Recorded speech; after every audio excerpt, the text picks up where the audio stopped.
Finally এই সেই আপনার পিপিআর ভ্যাকসিন জেলার প্রাণী সম্পদ দপ্তর ভেটেরিনারি হাসপাতালে কিন্তু আপনার ছাগলের জন্য পিপিআরের যেই ভ্যাকসিন সেটা কিন্তু চলে এসেছে ইতিমধ্যে।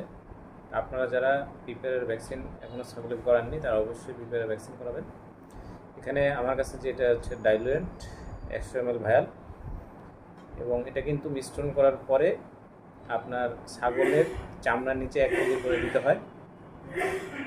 এটা মিশ্রণ করার আগে অবশ্যই এটাকে নর্মাল টেম্পারেচারে প্রায় 10 ঘন্টার মতো রাখতে হবে, তারপরে ভ্যাকসিনটাকে এটার সাথে মিশাতে হবে। এর পাশাপাশি আরেকটা তথ্য, সেটা হচ্ছে যে ছাগলের মায়ের যদি পিপিআর ভ্যাকসিন দেওয়া থাকে তাহলে তার বাচ্চার বয়স যদি 3 মাস হয় তাহলে আপনি তাকে পিপিআরের ভ্যাকসিন করতে পারবেন।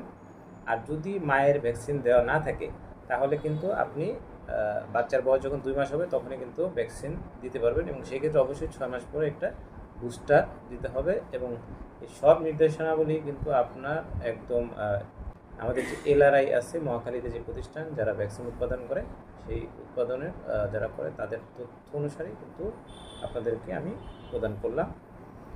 আশা করি আপনারা এই নিয়ম মেনে আপনার ছাগলকে ভেড়াকে পিপিআর ভ্যাকসিন করবেন। এই ভ্যাকসিনটা কিন্তু আপনার যে ডাইলুয়েন্ট আছে, যে পানিটা আছে, আমি একটু কিন্তু মিক্সড করতে হবে, এবং প্রতি ছাগল অথবা ভেড়ার ক্ষেত্রে আপনার 1 মিলি করে চামড়া নিচে দিতে হবে। সেক্ষেত্রে যেহেতু 100 মিলি ডাইলুয়েন্ট রয়েছে, সেহেতু আপনি একবার মেশানোর পরে কিন্তু 100টা ছাগল অথবা ভেড়াকে দিতে পারবেন।